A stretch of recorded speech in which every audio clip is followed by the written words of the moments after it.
Yo, what's good, YouTube? It's your boy Frost back again with another Division 2 build. And here we have my prototype tipping scales build.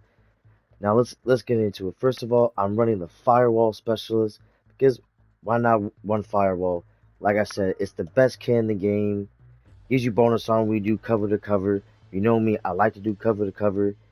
Go check out my cover to cover build if you haven't seen it yet. But like I said, best kit, bonus on you do cover to cover, health on kill, armor when you kill an enemy. Like, how can you not like that? Then my main gun is the gear shift with the amalgam augment, which every bullet hit has a 2.2 chance to apply a random stats effect, and that is at level 3, and gear shift is perfectly measured. Basically, top half of my magazine, which is 170, and I'll explain to you why it is after I explain measure.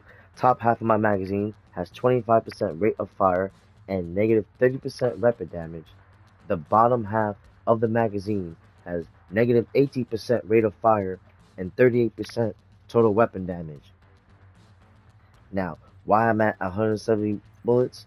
Well, one of the main reasons is because I'm using the seasonal modifiers. Now, my main active one is Blackout Pulse, which is basically you do a little pulse that shocks enemies around you, and depending on how many stacks you have, offensive stacks makes it a bigger range.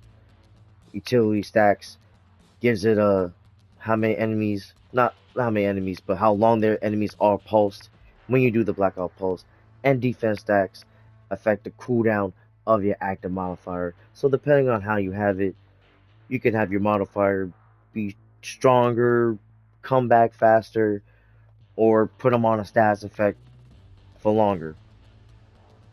And the three I'm just using Consume for offense, Convert 2 for offense, which makes, instead of weapon handling, gives me 40% magazine size, and Split utility, which, because I don't need no utility, so it gives me 25 defense stacks, which is 12.5 max armor, and like I said, 40% magazine size.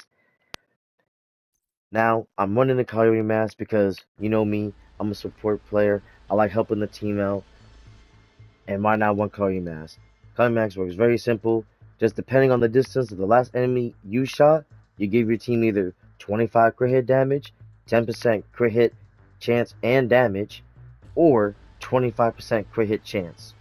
Simple as that. And another reason why I'm having such a big mag size is because of tipping scales. 2 pieces is 30% magazine size, 3 pieces is 30% LMG damage, and then the 4 piece is throttle control, which works very simply. Just by shooting, you don't have to shoot anything. Just shoot the air, shoot the sun, shoot the ground. Each stack provides plus 0.5 weapon handling and plus 4 critical hit damage. You lose 6 stacks per second while not shooting, but you don't lose a stack if you're shooting an enemy that is suppressed behind cover. Now, the augment I'm running on this is Synthesia, which provides a 5% chance of reducing my skill cooldowns by 0.2 seconds for each bullet hit.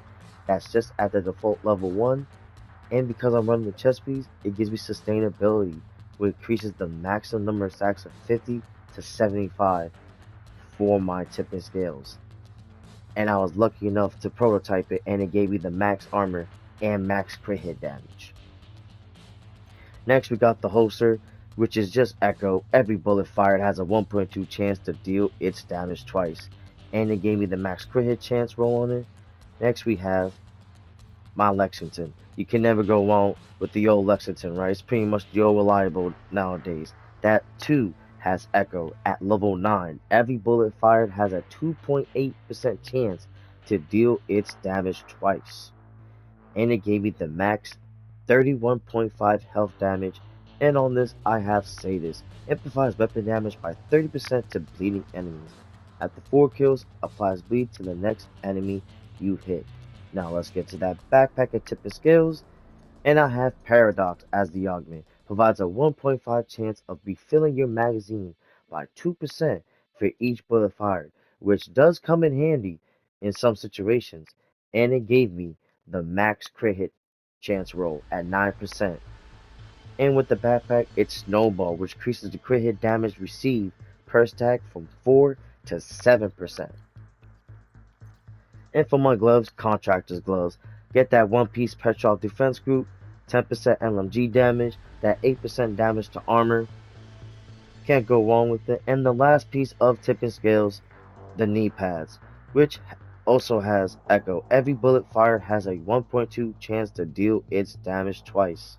And that gave me the max 18% crit hit damage roll. And I'm also utilizing the new exotic Whiplash pistol, which works as simply as this. Having this weapon holstered for 5 seconds reloads and primes it. While primed, swapping to this weapon reloads your primary and secondary weapons and grants plus 20% rate of fire and 50% weapon damage until its magazine is empty. Reloading or swapping from this weapon before its magazine is emptied will remove its stats bonuses. And that's pretty much the build right. Oh, I'm sorry, let me not forget. Of course, running my defender drone and the revive hive. Because let's be honest, folks, the way this game is, you're gonna go down. But hey, you rather want a second chance than having to respawn, right, or wipe the mission. But like I said, that's pretty much it. You're gonna see in the PvE clips that you've seen already, the build does hit hard. But like I always say, get creative, think outside the box. You don't have to run my exact version. If you want to run something different, go ahead. Like I said, get creative. That's what this game is about. But I won't take you guys time for too long. Thanks for watching the video. If you like it, drop a like and a comment. If you like the content, please subscribe. That's about it. It's your boy Foss. I'll see you guys when I see you.